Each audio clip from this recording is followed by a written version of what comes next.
Ang araw ay mapusyaw na kulay kahel nang umabot ang huling sinag nito sa bintana ng maliit naming bahay. Nakaupo ako sa sulok ng sala, hawak ang isang kahon na balot ng lumang tela. Ibinigay ito sa akin ni Lola noong huling bisita ko sa kanya sa probinsya. Pumanaw siya 2 linggo matapos ang araw na yon. Sa kahon na ito, sinabi niyang naroon ang isang bagay na may mahalagang papel sa kanyang buhay. Hindi ko kailanman inasahang ang laman nito ay isang lumang rosaryo. Ang mga butil ng rosaryo ay gawa sa tila itim na kahoy, madulas sa kamay, ngunit mabigat sa pakiramdam. Ang krus nito ay may mga ukit na tila nagkukuwento ng isang bagay, mga figura ng mga tao na tila nagmamakaawa, umiiyak o nagdurusa. Sa unang tingin, hindi ko maintindihan kung bakit ganito ang disenyo nito. Hindi ito kagaya ng karaniwang rosaryo na makikita mo sa mga simbahan o tindahan ng relihiyoso. Ang rosaryong ito ay tila may sariling buhay. Masining, oo, ngunit may kakaibang aura na nagdudulot ng kilabot. Mula noong natanggap ko ito, hindi ko mapigilang mag-isip kung bakit ito mahalaga kay Lola. Hindi siya masyadong relihiyoso, maliban sa kanyang pagdarasal tuwing gabi. Ngunit ang rosaryong ito, ayon sa kanyang sinabi, ay may lihim.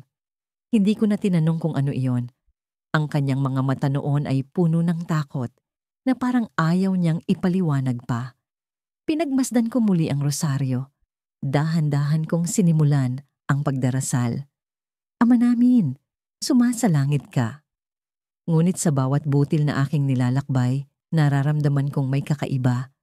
Ang hangin sa paligid ko ay lumamig, kahit pa naka-off ang aircon. Ang mga ilaw sa sala ay nagpakislap, bumagsak ang isang libro mula sa estante. Napatingin ako sa paligid, ngunit wala namang tao. Ako lang ang naroon. Pagkatapos ng unang misteryo, nakaramdam ako ng bigat sa dibdib. Parang may nakatingin sa akin. Hindi ko maipaliwanag kung saan nanggagaling ang pakiramdam na ito. Napatingin ako sa bintana, ngunit wala namang anino o tao sa labas. Ang paligid ay tahimik. Ang mga puno sa labas ay hindi gumagalaw. Ngunit ang puso ko, tumitibok na parang may hinahabol. Sinubukan kong ipagpatuloy ang pagdarasal. Aba Ginong Maria, napupuno ka ng grasya. Ngunit habang binibigkas ko ang bawat salita, parang may bumubulong sa likod ko. Hindi ko maintindihan ang sinasabi nito. Malabo, pabulong, parang hangin na dumadaan sa tainga. Napalingon ako, ngunit wala pa rin. Ang lamig ay mas tumindi, at ang bawat hakbang ng panalangin ay tila bumibigat ang hangin sa paligid. Parang may presensya na hindi ko maipaliwanag. Nang maabot ko ang ika-4 na misteryo, hindi ko na kinaya. Tumayo ako, inilapag ang rosaryo sa mesa, at bumalik sa kwarto. Ngunit kahit nasa kwarto na ako, nararamdaman kong naroon pa rin ang presensya. Ang bawat tunog, bawat galaw ng hangin ay tila may kasama. Hindi ako mapakali. Parang may mata sa bawat sulok ng bahay. Kinabukasan, kinausap ko ang pinsan kong si Mira. Sinabi ko sa kanya ang lahat ng nararamdaman ko. Siya ang pinakamalapit kong kaibigan at alam kong hindi niya ako huhusgahan. Nang ipakita ko sa kanya ang rosaryo, tumigil siya. Hindi niya ito hinawakan. Nagkwento siya. Ate, narinig ko na ang tungkol sa rosaryong yan. May kwento ang mga matatanda sa baryo namin. Sabi nila, yan ang rosaryong ginamit ng isang pari noong panahon ng Kastila, pero hindi sa mabuting paraan. Ang pari raw na iyon ay dumanak ng dugo. Hindi ko alam kung paano. Basta, ang rosaryong yan may sumpa. Ang sino mang humawak niyan, dadalhin ng mga kasalanang nakapaloob. Hindi ako makapaniwala. Sabi ko sa sarili ko, baka kwento lang yon. Baka imbento ng mga matatanda para takutin ang mga bata. Ngunit sa bawat pagkumpas ng salita ni Mira, nararamdaman kong may katotohanan sa sinasabi niya. Ang bigat sa dibdib ko, ang presensya sa paligid, ang malamig na hangin, lahat ng yon ay tila sumasang-ayon. Nagpasya akong ibalik ang rosaryo sa kahon, ngunit bago ko pa man maisara ang takip, narinig ko ang tunog ng mga yapak sa likod ko. Yapak ng isang taong mabigat ang hakbang. Mabilis akong lumingon. Wala namang tao. Ngunit sa sulok ng sala, sa mismong lugar kung saan ko unang binuksan ng kahon, may nakita akong anino. Hindi ito anino ng anumang bagay sa kwarto. Isa itong hugis ng tao. Malinaw ang balikat, ang ulo, ang tila nakaluhod na postura. Tumayo ang mga balahibo ko. Hindi ko maigalaw ang katawan ko. Ang mata ko ay nakatuon sa anino. Hindi ito gumagalaw, ngunit ramdam ko ang presensya nito. Parang ang hangin ay mas mabigat sa silid na yon. Dahan-dahan, narinig ko ang isang boses. Malinaw, kalmado, ngunit puno ng puot. Hindi ka aalis. Hindi ko alam kung saan nanggaling ang boses. Hindi ko alam kung sino ang nagsalita.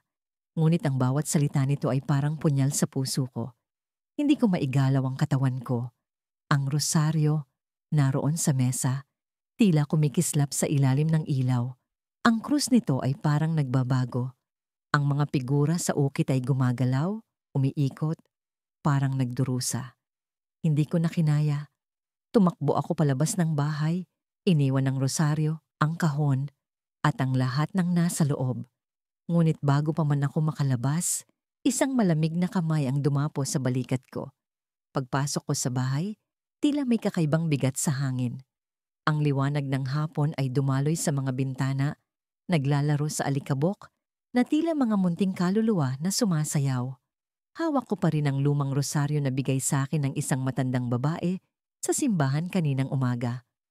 Ang rosaryo ay yari sa kahoy, madilim, makinis, at may nakaukit na mga simbolo na hindi ko maunawaan. Sa tagal ko nang nagdarasal, ngayon lang ako nakakita ng ganitong klase ng rosaryo.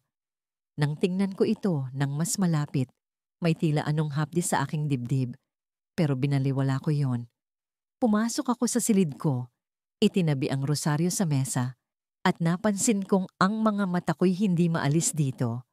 Para bang may humihila sa akin na pagmasdan nito, hawakan, at muling dasalin. Ngunit ang kakaibang bagay ay hindi ang rosaryo, kundi ang nararamdaman ko habang nasa loob ng aking bahay. Parang may presensya, parang may nakatingin. Alam kong mag-isa lang ako, pero ang bawat tunog ng sahig na umaalog, ang malumanay na tunog ng hangin sa bintana, pati na ang malalim na katahimikang bumabalot, ay parang may kausap akong hindi ko nakikita. Sinubukan kong ilihis ang isip ko. Nagbukas ako ng radyo at nagpatugtog ng musika, pero kahit gaano kalakas ang tunog, parang may sumisingit na bulong sa pagitan ng mga nota. Hindi ko alam kung guni-guni ko lang, pero bawat bulong ay tila nagmumula sa rosaryo. Tumayo ako, kinuha yon, at sinubukan kong magdasal. Ama namin, sumasalangit ka. Ngunit bago ko matapos ang unang linya, naramdaman ko ang malamig na hangin na dumaan sa batok ko. Ang mga balahibo sa braso ko'y nagsitayuan at ang bibig ko'y natuyot. Hindi ito tama, bulong ko sa sarili. Isasara ko na sana ang radyo nang biglang tumigil ang musika. Walang babala, walang tunog. Isang katahimikang mas nakakakilabot kaysa kanina. Napatingin ako sa rosaryo. Ang isang bead nito'y tila kumikinang, pero hindi sa liwanag ng araw. May sariling liwanag ito. Kulay madilim na pula, parang dugo. May dumadaloy ba dito? Tanong ko sa sarili. Hinawakan ko ang bead na yon at sa sandaling yon, para bang may dumaloy na malamig na enerhiya mula sa rosaryo papunta sa mga kamay ko. Biglang bumigat ang ulo ko at naramdaman ko ang pagdilim ng paligid. Hindi ako nawalan ng malay. Pero parang nasa ibang lugar na ako. Nakita ko ang sarili ko sa isang lumang simbahan. Ang amoy ng insenso at bulok na kahoy ay pumuno sa ilong ko. Ang mga bangko ay basag-basag, ang altar ay may nakaukit na mga salitang hindi ko mabasa, at ang krusipiho ay nakabaliktad. Sa ilalim ng krusipiho, may isang babae, nakayuko, nakatingin sa lupa, at hawak ang kaparehong rosaryo na nasa mga kamay ko. Naramdaman kong hindi ko siya dapat lapitan, pero ang mga paa ko'y hindi ko makontrol. Lumapit ako, at nang tumingin siya sa akin, halos hindi ako makahinga. Ang kanyang mga matay kulang sa buhay. Walang itim, walang puti, puro pula. Ang kanyang mukha'y puno ng galos, tila ginapang ng mga kuko. "Ano ang ginagawa mo rito?" tanong niya. Pero ang boses niya'y parang nasa loob ng utak ko. Hindi ko siya sinagot. Tumalikod ako. Pero nang humakbang ako palayo, naramdaman ko ang mga kamay niya sa balikat ko. Napalingon ako at biglang bumalik ako sa silid ko, hingal na hingal, pawis na pawis. Ang rosaryo'y nasa lamesa pa rin, pero ngayon ay mayroon ng mga patak ng dugo. Hindi ko alam kung saan galing ang dugo. Wala akong sugat, wala namang ibang tao rito. Sinubukan kong tumakbo palabas ng bahay, pero ang pintuan ay hindi bumubukas. Hinatak ko ito ng buong lakas, pero tila may puwersang pumipigil. And pagkatapos ng gabing yon, hindi ko na muling kinalimutan ang rosaryong lumang-luma na tila may sariling buhay. Parang may puwersa itong humihila sa akin upang laging hawakan, laging dasalin, kahit pa ang mga mata ko'y sinasalubong ng anino sa tuwing ginagawa ko ito. Sa tuwing bumubulong ako ng panalangin, nararamdaman ko ang malamig na hangin na tila dumadaan sa likod ng aking leeg. Hindi ko alam kung guni-guni lang o may kakaibang presensya sa paligid. Isang gabi, habang nag-iisa ako sa kwarto, naisip kong muling pagmasdan ng rosaryo. Nilapag ko ito sa ibabaw ng mesa at sa ilalim ng dilaw na liwanag ng lampara. Pinagmasdan ko ang bawat detalye. Ang mga butil ay may mga ukit na hindi ko maunawaan. Parang mga simbolo na hindi bahagi ng karaniwang disenyo ng rosaryo. Sa krus, may mga gasgas na tila may hinanakit ang gumuhit. Hindi ko maipaliwanag, ngunit habang nakatitig ako rito, parang may bumibigat sa hangin. Ang normal na katahimikan ng gabi ay biglang nagkaroon ng ibang tunog. Malalim, mabagal, parang paghinga ng isang tao. Bigla akong napabalikwas nang may marinig akong kaluskos mula sa labas ng bintana. Hindi ko alam kung ang hangin lang yon o may iba pang dahilan, ngunit ang pakiramdam ng takot ay unti-unting gumapang sa akin. Tumayo ako at sa paglapit ko sa bintana, naramdaman ko ang malamig na simoy ng gabi. Sa labas, wala namang kakaiba. Walang tao, walang hayop, wala ni anong gumagalaw. Ngunit nang bumalik ako sa mesa, halos mahulog ang puso ko sa kaba. Ang rosaryo, na kanina'y maayos kong inilapag, ay wala na sa lugar na yon. Agad akong naghanap sa paligid, sinilip ang sahig, ang ilalim ng mesa, ang bawat sulok ng kwarto. Wala. Ngunit nang tumingin ako sa kama, doon ko ito nakita. Nakalatag sa unan, parang sinadyang ilagay roon. Nanlamig ang buong katawan ko. Hindi ako sigurado kung paano ito napunta roon, pero ang isang bagay ay malinaw. Hindi ko yun inilagay. Sa kabila ng takot, pinilit kong kumbinsihin ang sarili na baka nalaglag lamang ito at hindi ko napansin. Ngunit sa likod ng isip ko, alam kong may kakaiba. Kinuha ko ang rosaryo at sa sandaling iyon, bumigat ang aking mga palad na parang may pumipigil sa akin. Nang hawakan ko ang krus, napansin kong parang umiinit ito. Hindi ko maintindihan. Ang malamig na bakal nito kanina ay biglang naging mainit, kahit pa malamig ang paligid. Nagdasal ako, pilit na nilalabanan ng takot. Ngunit sa bawat salitang lumalabas sa aking bibig, parang may bumubulong sa tainga ko. Mga salitang hindi ko maintindihan, parang wika ng sinaunang panahon.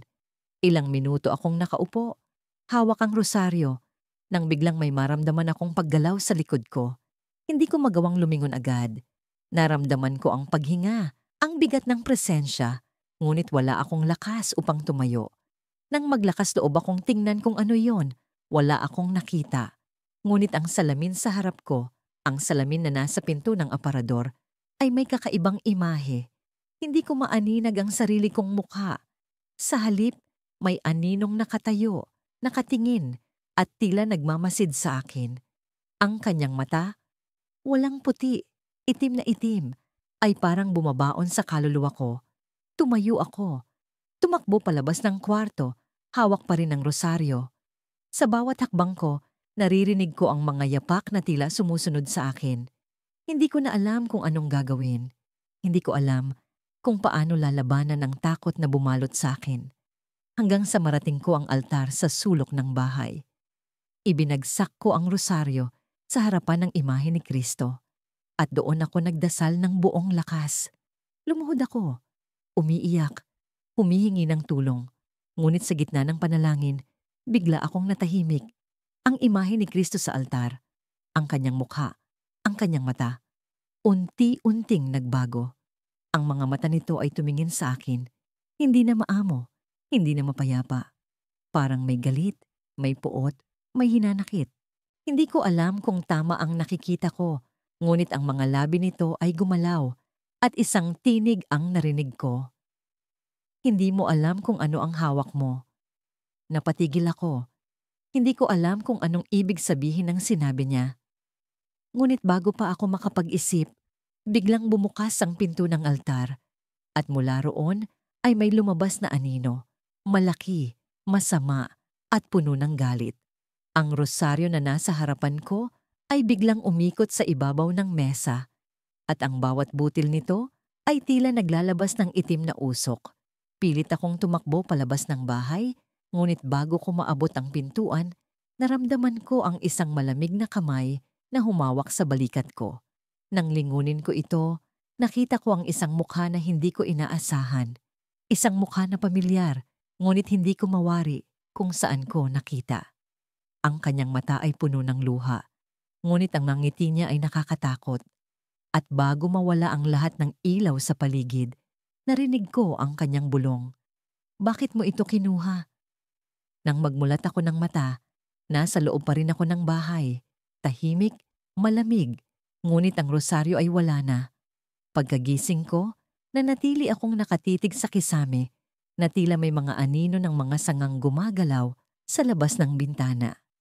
Hindi ko alam kung panaginip ba ang lahat ng nangyari kagabi o kung totoo ang mga boses na narinig ko mula sa lumang rosaryo. Ang puso ko'y bumibilis, pero pilit kong pinakalma ang sarili. Umaga na, ngunit bakit tila mas mabigat ang hangin ngayong araw? Sinubukan kong bumangon, ngunit ang mga tuhod ko'y nangangatog. Sa bawat hakbang papunta sa lamesa kung saan ko iniwan ang rosaryo, may kung anong malamig na pakiramdam ang gumagapang sa batok ko. Parang may nanonood sa akin. Nang makita ko ang rosaryo, tila wala namang kakaiba sa itsura nito. Ang mga butil ay nananatiling makintab. Ang krus nito'y tila ordinaryo lamang, ngunit ang bigat nito sa aking palad ay hindi maipaliwanag. Nang hawakan ko ito, naramdaman ko ang pag-init ng aking mga kamay at bigla kong naalala ang boses kagabi. Ang mga bulong na tila nagmumula sa kailaliman ng lupa. Hindi ko na pinansin ang pakiramdam na yon. Nagpasya akong dalhin ang rosaryo sa simbahan. Siguro'y mas mabuting humingi ng payo kay Father Mateo. Kilala siya sa aming maliit na bayan bilang isang mabuting pari na may malalim na kaalaman tungkol sa mga bagay na espiritual.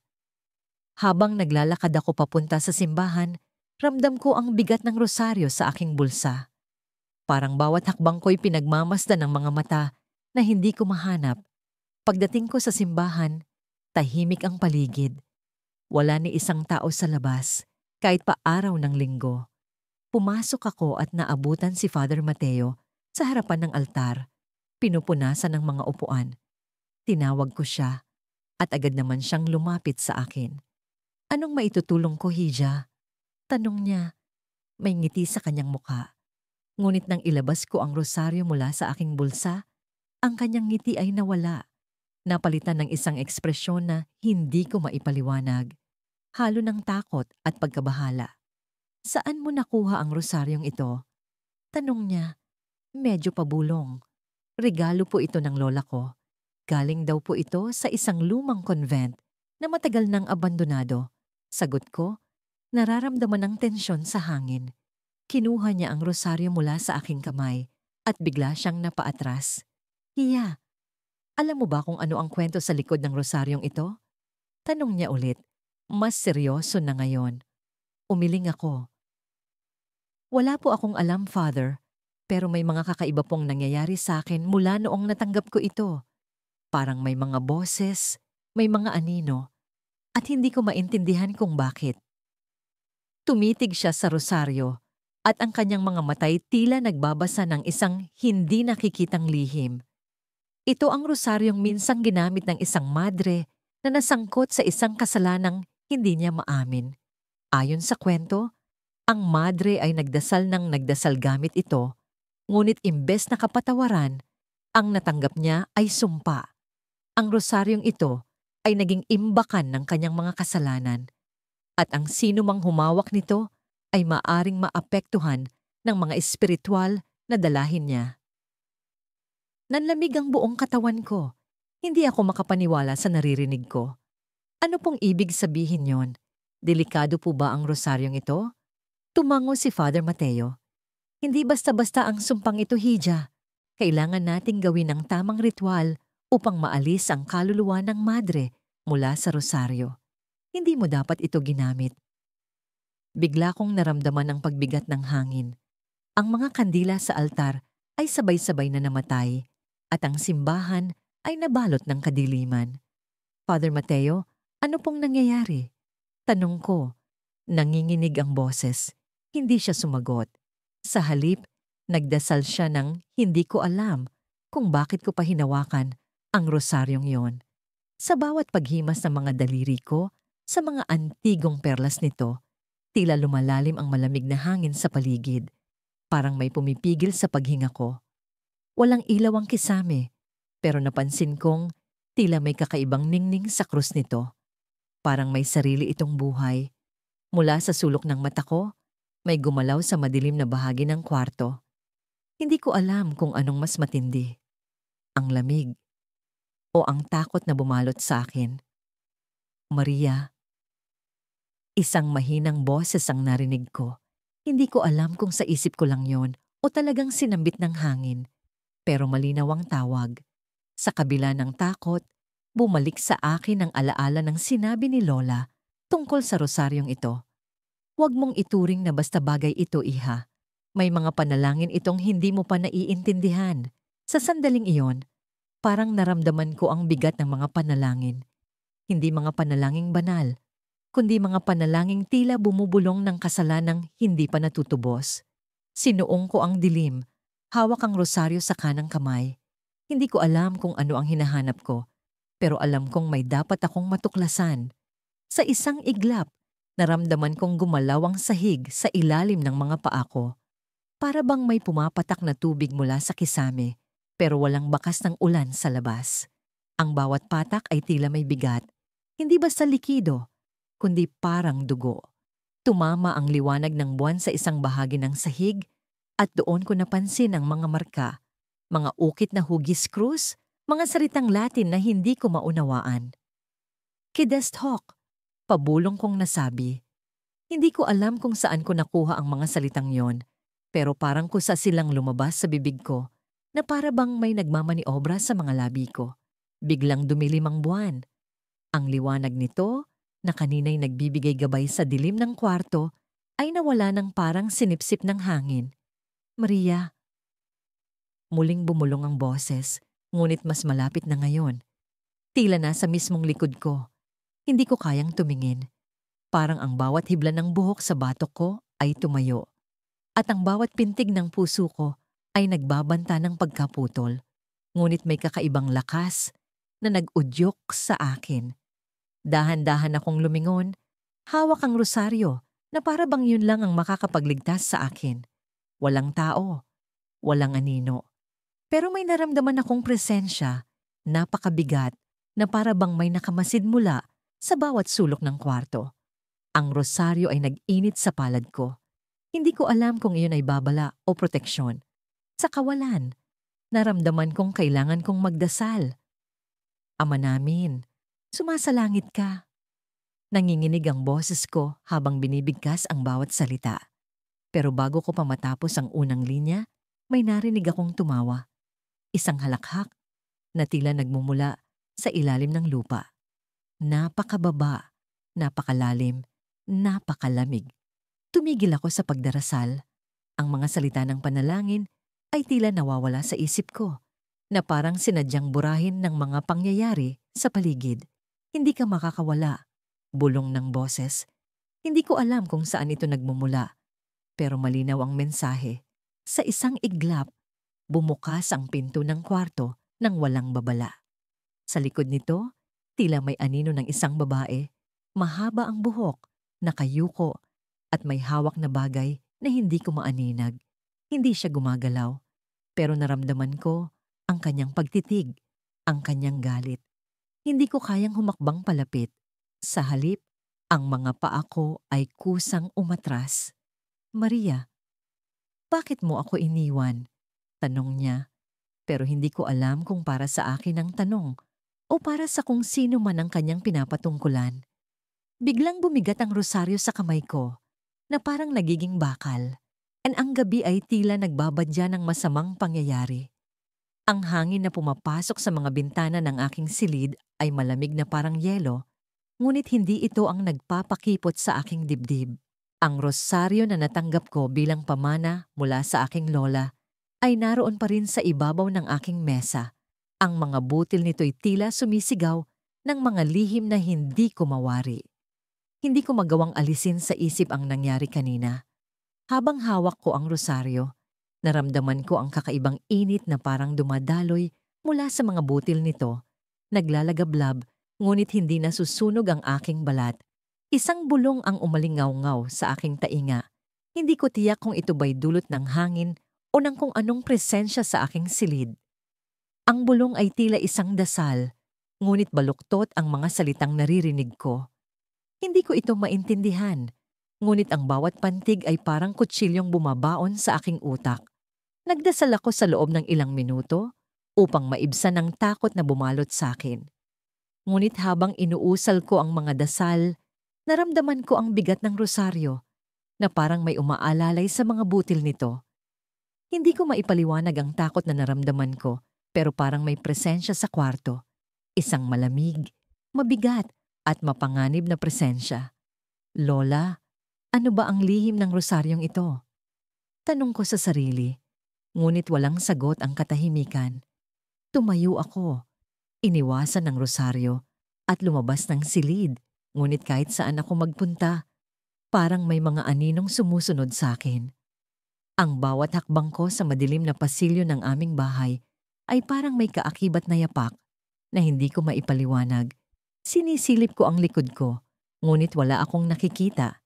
Nakarating ako sa kusina at nagbuhos ng tubig upang maibsan ang kaba sa aking dibdib. Ang malamig na likido ay tila nagbigay ng kaunting ginhawa, ngunit hindi nagtagal. Sa likod ng aking isip, ramdam ko ang matalim na tingin ng isang nilalang. Hindi ko alam kung ano o sino, ngunit sigurado ako na hindi ko ito naiisip lamang. Bumalik ako sa aking silid at doon ko napansin na ang rosaryo ay wala na sa ibabaw ng mesa. Naghanap ako, sinilip ang bawat sulok, inangat ang mga unan at kumot, ngunit hindi ko ito makita. Paano ito nawala? Ako lamang ang nasa bahay, wala akong kasama. Biglang bumigat ang hangin at naramdaman ko ang pagpasok ng kung anong enerhiya na hindi ko maipaliwanag. Sa gitna ng aking takot, may narinig akong kaluskos sa ilalim ng aking kama. Ang tunog ay parang may kung anong bagay na gumagapang, mabagal, malamig, at nakakapangilabot. Huminga ako ng malalim at dahan-dahan akong yumuko upang silipin kung ano iyon. Ang dilim sa ilalim ng kama ay parang bumalot sa akin, ngunit sa kabila nito, may nakita akong isang bagay na nagkikislapan. Ang rosaryo. Nakahiga ito sa sahig, ngunit ngayon, ang mga butil nito ay tila puno ng dugo. Gusto kong tumakbo, ngunit ang aking katawan ay tila naipit sa lugar. Ang rosaryo ay biglang gumalaw, ang mga butil ay naglakad, parang may sariling buhay. Ang mga ito ay umikot, bumuo ng hugis, at sa isang iglap, ang mga butil ay naging isang kamay, isang malamig, bonyong kamay na tila hinubog mula sa kadiliman. Ang kamay ay bumaluktot at dahan-dahang umabot sa akin. Anong kasalanan ang dala mo? Isang tinig ang narinig ko, malalim, Mabigat at puno ng galit. Hindi ko alam kung saan ito nanggaling, sa kamay, sa rosaryo, o sa hangin sa paligid ko. Ngunit ang tanong na yon ay parang pumunit sa aking puso. Ano ang kasalanan ko? Wala akong maalala, ngunit ang tanong ay tila may sariling bigat. Parang may alam ito na hindi ko alam. Biglang bumukas ang ilaw at ang rosaryo ay nawala. Ang silid ay bumalik sa dati, ngunit ang malamig na presensya ay naroon pa rin. Tumayo ako, nanginginig, at napansin ko ang isang piraso ng papel sa ibabaw ng mesa kung saan dati nakapatong ang rosaryo. Ang papel ay luma na at may mga sulat kamay. Sa paglapit ko, nabasa ko ang mga nakasulat. Ang kasalanan ay hindi palaging sayo. Minsan, ito'y iniwan sayo. Sa likod ng papel, may nakasulat pang isa. Buksan mo ang aparador. Ang kaba ko ay mas lalong bumilis. Ang aparador, sa sulok ng aking silid, ay tila nagbabanta ngayon. Ang dating pangkaraniwang kasangkapan ay parang nabalot ng misteryo. Lumapit ako, nanginginig ang mga kamay, at dahan-dahang binuksan ang pintuan nito. Sa loob, nakakita ako ng isang lumang kahon, kulay itim, na parang nababalutan ng alikabok ng mga dekadang lumipas. Sa ibabaw nito ay may krus, ngunit ang krus ay baliktad. Ang kahon ay tila humihinga. Hindi ko maipaliwanag, pero nararamdaman ko ang pulso nito, parang may buhay sa loob. Dahan-dahan kong binuksan ang kahon, at ang tumambad sa akin ay isang bagay na magpapabago sa akin magpakailanman. Sa kabila ng mga babala ni Lola Sela, hindi ko na mapigilang sundutin ang misteryo ng lumang rosaryong nasa akin. Parang may pumipilit sa akin. Isang hindi maipaliwanag na puwersa na alamin ang pinagmulan nito. Sa bawat paghawak ko sa mga kuwintas nito, bumibigat ang dibdib ko.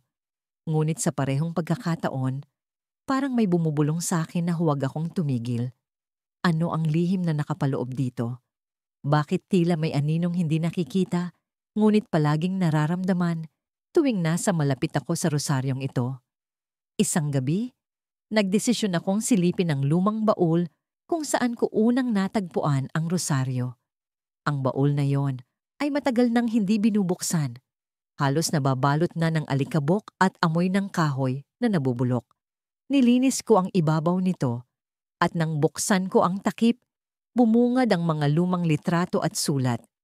Ang unang litratong nakita ko ay larawan ng isang babae.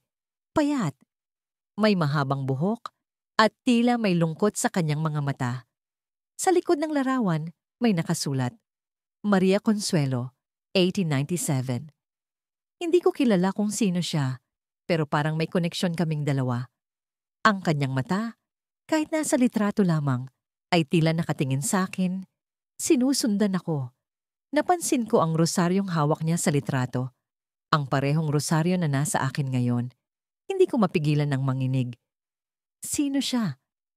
Bakit nasa akin ang bagay na ito? Habang patuloy kong hinahalungkat ang mga sulat, may isang papel na tumawag sa akin. Lumang-luma na ito. Halos punitin na sa kalumaan. Ngunit malinaw ang mga nakasulat. Ang rosaryong ito ay sagrado, ngunit may sumpa. Ang sino mang magmamay-ari nito ay kailangang bayaran ang kasalanang nakapaloob dito.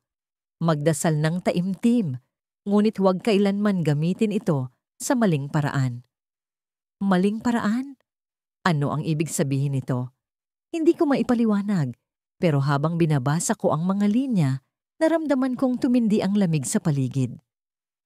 Ang mga kandila sa altar ko ay biglang namatay, kahit wala namang hangin. Ang dilim ay unti-unting lumukob sa buong silid at naramdaman kong may presensyang pumuno sa lugar.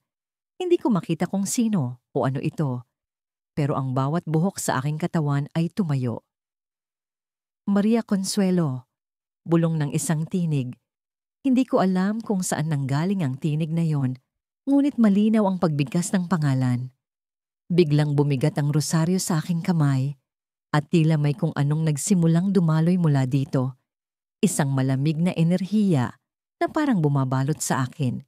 Pilit kong ibinaba ang rosaryo, ngunit hindi ko magawang bitiwan ito. Parang nakadikit ito sa aking mga palad. Ansa paglapit ng gabi, lalong bumibigat ang hangin sa loob ng bahay. Ang bawat tunog, kahit simpleng lagaslas ng mga dahon sa labas, ay tila bumubulong ng mga lihim na hindi ko kayang unawain. Ang lumang rosaryo na hawak ko ay parang may sariling buhay. Palaging malamig ang mga butil nito, kahit paikulong ko sa aking palad. Hindi ko alam kung bakit, pero pakiramdam ko'y may mga matang nakatingin sa akin, kahit mag-isa lang ako sa silid. Kanina, sinubukan kong itago ang rosaryo sa loob ng isang kahon. Iniwasan ko itong tingnan o hawakan, pero mas lalo akong kinilabutan. Parang may kung anong puwersa na tumatawag sa akin, iniuutos na buksan ang kahon. Sa bawat segundo, tumitindi ang dagundong ng aking puso.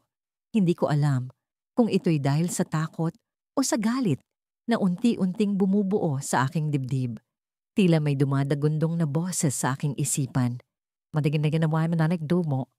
Hindi mo ako matatakasan. Digin na mama, sa kawalan ng magawa, binuksan ko ang kahon.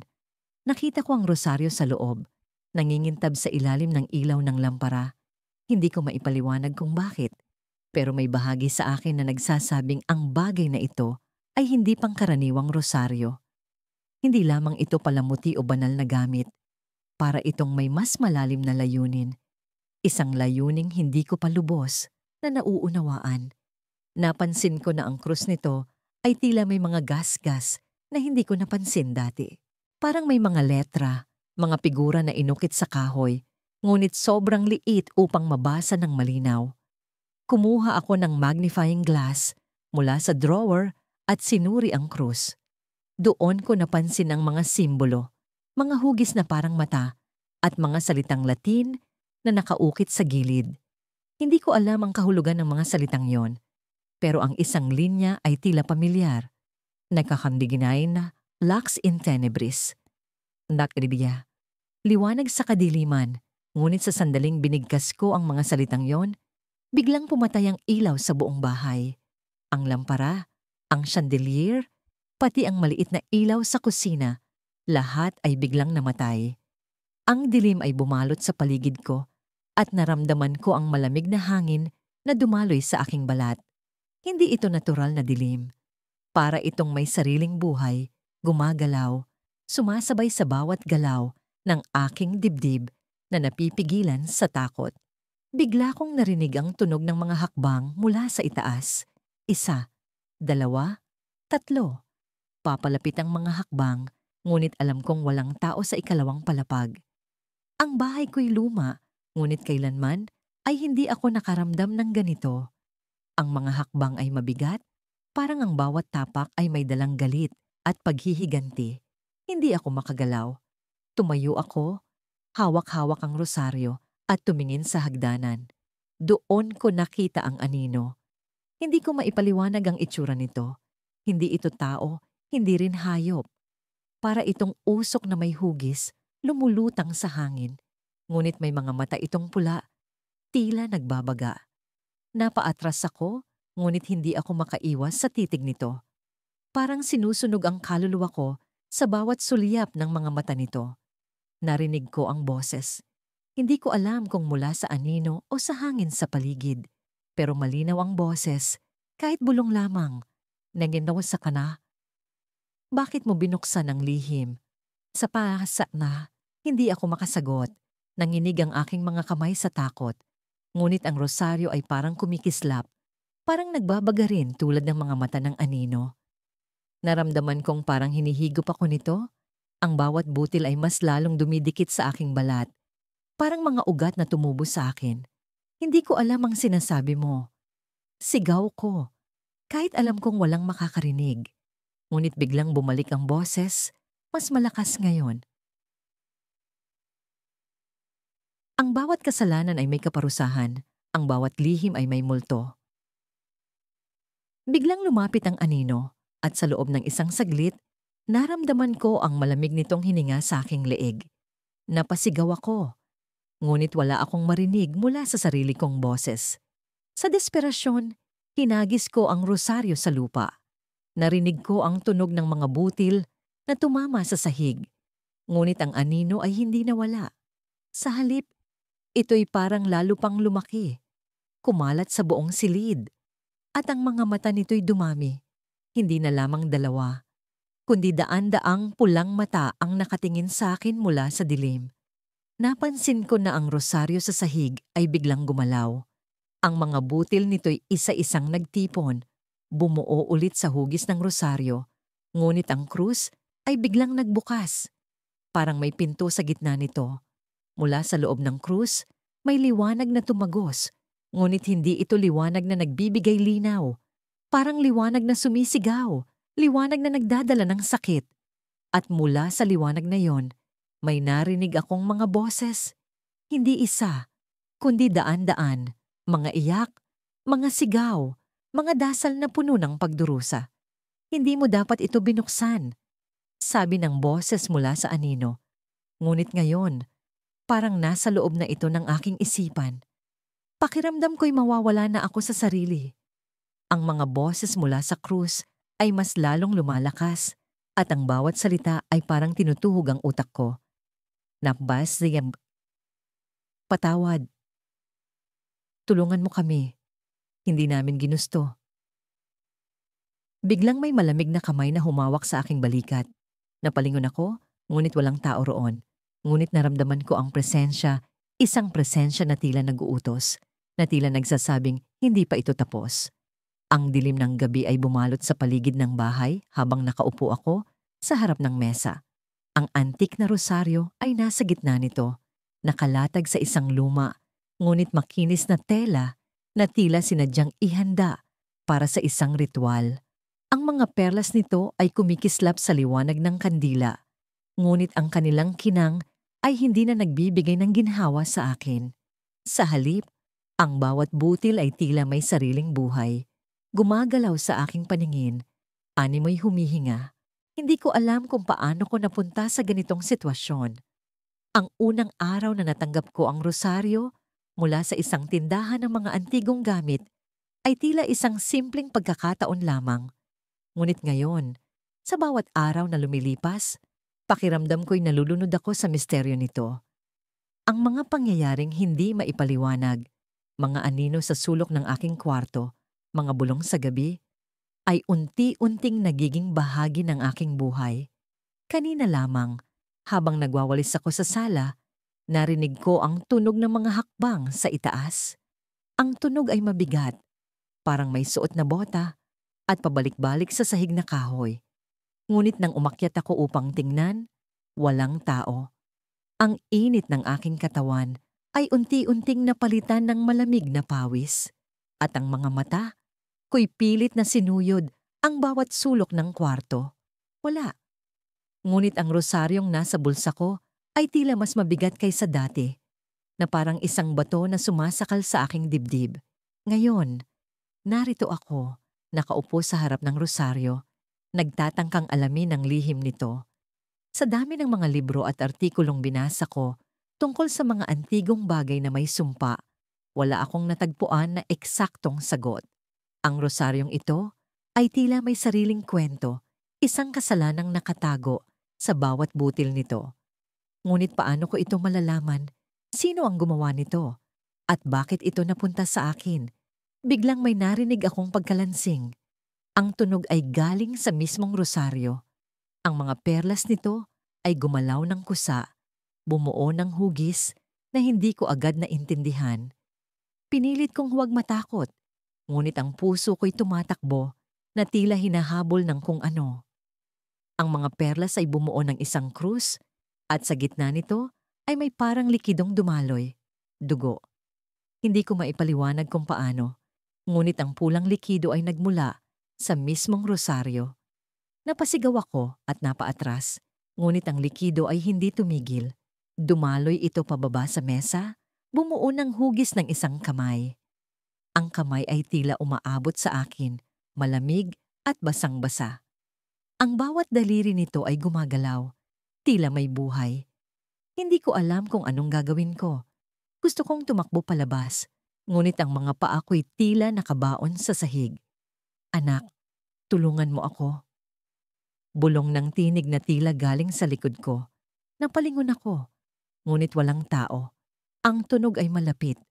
Halos nasa taing ako, ngunit walang anino, walang presensya. Ang boses ay tila puno ng sakit, puno ng pagsisisi. Hindi ko alam kung bakit. Ngunit ang nararamdaman ko'y hindi lamang takot, may halong awa. Sino siya? Ano ang nais niyang sabihin? Pinilit kong huminga ng malalim at muling tumingin sa rosaryo. Ang pulang likido ay nawala na, ngunit sa halip, ang bawat butil nito ay tila nagbabaga, parang mga mata na nakatingin sa akin. Hindi ko alam kung bakit, ngunit ang pakiramdam ko'y parang sinisisi ako ng rosaryong ito, na para bang may kasalanan akong hindi ko alam. Ngunit paano? Wala akong ginawang masama. Ang kasalanan ay hindi nawawala, anak. Ito'y lumalakad, sumusunod, at bumabalik. Bulong muli ng tinig, ngunit ngayon ay mas malinaw. Ang boses ay puno ng galit, ng poot, at ang bawat salita ay umaalingaw-ngaw sa buong kwarto. Biglang bumukas ang bintana, ang dilim ng gabi bumalot sa paligid, habang tahimik kong pinagmamasdan ang lumang rosaryo sa aking mga kamay. Ang mga perlas nito ay tila may sariling ningning, isang liwanag na hindi mawari kung galing ba sa langit o sa kadiliman. Sa bawat haplos, para bang nararamdaman ko ang mga kwentong nakapaloob sa bawat butil. Ngunit hindi ito ang uri ng kwento na nagbibigay kapanatagan. Ito'y tila humihingi ng kapatawaran. Hindi ko maialis sa isip ang boses na narinig ko noong nakaraang gabi. Ibalik mo ako, bulong nito. Parang hangin na dumaan sa aking mga tainga, ngunit malinaw na malinaw ang mensahe. Sa kabila ng takot, hindi ko maitatanggi ang kuryosidad na bumabagabag sa akin. Sino ang nagsalita? Bakit ako? Ano ang lihim ng rosaryong ito? Ngunit sa gabing ito, tila mas mabigat ang presensya sa loob ng bahay. Ang bawat sulok ay parang may mata na nakatingin. Ang mga anino sa dingding ay kumikilos, kahit walang hangin. Pinilit kong huwag pansinin ito, ngunit ang tibok ng puso ko ay parang tambol na nagpapakilala sa kung anumang nilalang ang narito. Bahala na, bulong ko sa sarili habang hinawakan ang rosaryo ng mas mahigpit. Lumuhod ako sa harap ng altar na itinayo ko sa isang sulok ng sala. Nagsimula akong magdasal, ngunit sa bawat salitang lumalabas sa aking bibig, parang may kakaibang tunog na sumasabay sa akin. Isang malalim, mabigat, at hindi ko maipaliwanag na pag-ungol. Hindi ito galing sa akin. Hindi ito galing sa labas. Dito ito. Sa mismong lugar na kinatatayuan ko, tumayo ang balahibo ko. Pinilit kong tapusin ang ama namin, ngunit bago ko maabot ang huling linya, biglang lumamig ang hangin. Parang may isang mabigat na kamay na tumapak sa aking balikat. Napahinto ako, hindi makagalaw. Ang rosaryo sa aking mga kamay ay biglang uminit, parang apoy na tumutunaw sa balat. Napasigaw ako at itinapon ito sa sahig. Ngunit bago pa ito tumama sa lupa, bigla itong tumigil sa ere. Parang may nakahawak dito. Ang mga perlas ng rosaryo ay nagsimulang kumislap. Naglabas ng pulang liwanag na parang dugo. Sa gitna ng silid, unti-unting lumitaw ang isang figura. Isang babaeng nakaputi, ngunit ang kanyang mukha ay balot ng pagkasira. Parang pinaghalo ang kahirapan at galit. Ang kanyang mga mata ay itim na itim, walang bahid ng buhay. Ikaw, sabi niya. Ang boses niya ay parang nagmumula sa ilalim ng lupa. Ikaw ang pumili. Pumili? Sigaw ko. Halos hindi ko na marinig ang sarili dahil sa lakas ng tibok ng puso ko. Hindi ko alam ang sinasabi mo, ngunit hindi siya sumagot. Sa halip, itinuro niya ang rosaryo na nakalutang pa rin sa ere. Ang rosaryong ito ay hindi para sa mga katulad mo, bulong niya. Ginawa ito para sa isang kasalanan na hindi kailanman napatawad. Nagsimula akong umatras. Pinilit kong tumakbo, ngunit ang katawan ko'y parang nakabaon sa sahig. Ang bawat hakbang na pilit kong gawin ay parang may bigat na nagtatali sa akin. Ang babae ay unti-unting lumapit, Ang kanyang mga kamay ay nakaturo sa akin, tila nais akong kunin. Anong kasalanan? Tanong ko. Pilit na inilalabas ang mga salita sa aking bibig. Ngunit bago pa siya sumagot, biglang nagbago ang paligid. Ang sala ko ay nawala. Napalitan ng isang madilim na simbahan.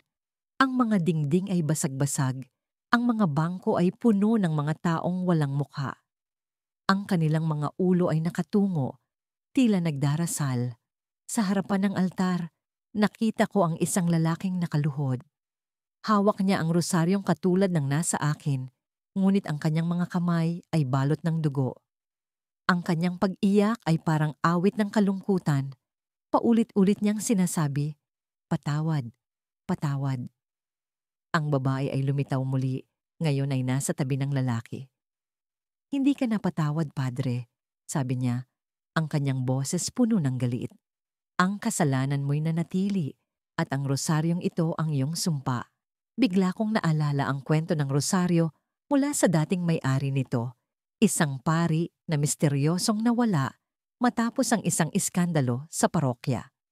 Mga bulong tungkol sa isang krimen, isang kasalanan na kinasangkutan ng kanyang pananampalataya. Hindi ko naisip na ang rosaryong ito ang magiging susi sa kanyang lihim. "Ikaw na ang susunod," sabi ng babae, at bigla akong hinila pabalik sa aking sala. Ang rosaryo ay nasa aking mga kamay muli, ngunit ngayon ay may bahid ng dugo ang bawat perlas. Ang paligid ko ay tahimik, ngunit ang presensya ng kadiliman ay mas malakas kaysa dati. Naramdaman ko ang isang bagay sa likod ko. Hindi ko man makita, alam kong hindi ito tao. Ang dilim ng gabi ay tila mas makapal kaysa karaniwan. Ang lampara sa aking kwarto ay bahagyang nanginginig. Waring may hangin na dumaraan kahit sarado ang mga bintana. Ang lumang rosaryong hawak ko ay malamig na parang yelo.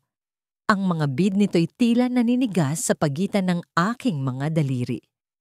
Hindi ko maalis ang pakiramdam na parang may mga mata sa likod ko, nakamasid, nag-aabang.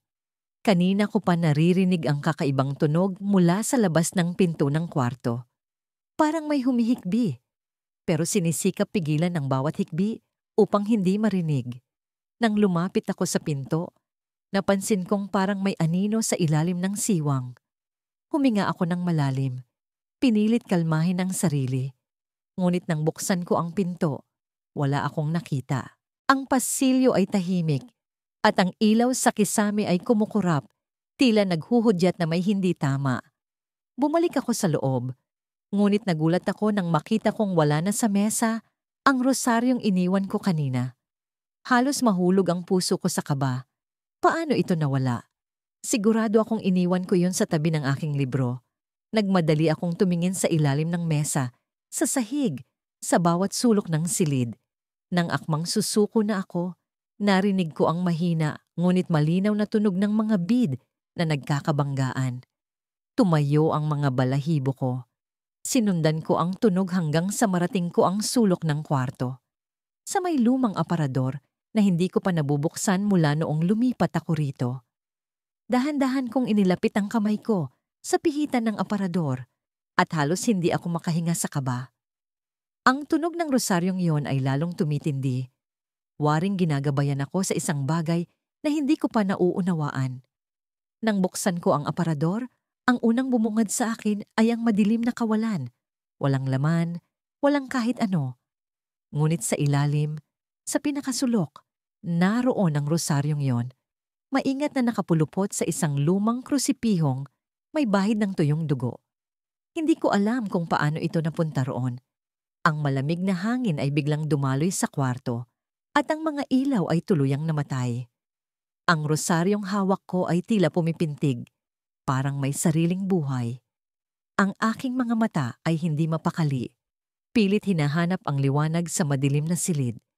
Ngunit ang mas nakakakilabot ay ang narinig kong tinig.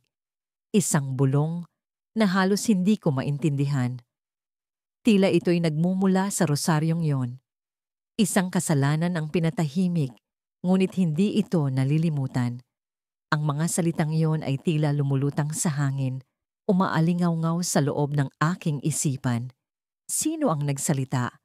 Walang tao sa paligid, ngunit pakiramdam ko'y hindi ako nag-iisa. Ang aking mga kamay ay nagsimulang manginig, at ang lamig ng rosaryo ay unti-unting gumagapang sa aking balat.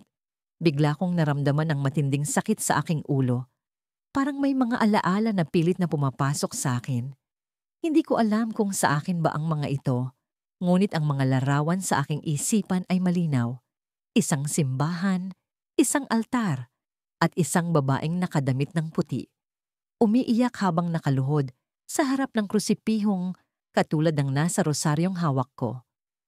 Ang babae ay tila may gustong ipagtapat, ngunit bago siya makapagsalita, isang lalaking pari ang lumapit sa kanya.